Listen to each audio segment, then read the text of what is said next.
Guys, welcome to Vinod Morkar YouTube channel vlogs. చూడండి friends, ఈరోజు మనం విజయవాడ వచ్చేసాం. మార్నింగ్ వచ్చేసాం ఫ్రెండ్స్. వీడియో పెట్టాను నేను, ఇప్పుడు ఈవినింగ్ పెట్టాను. చూడండి, ఇదే మన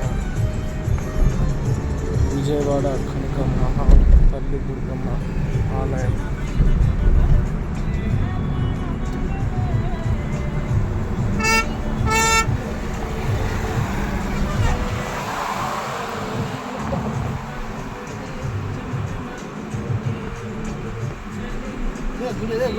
అదే చూసాను.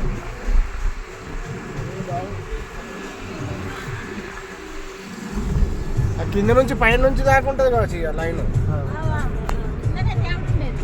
కిందనే ఉంటుందా? అంటే పైనుంచి లైన్ పడతారేమో. కృష్ణానది అయితే మొత్తం వాటర్ లేనట్టుంది. ఏ మొత్తం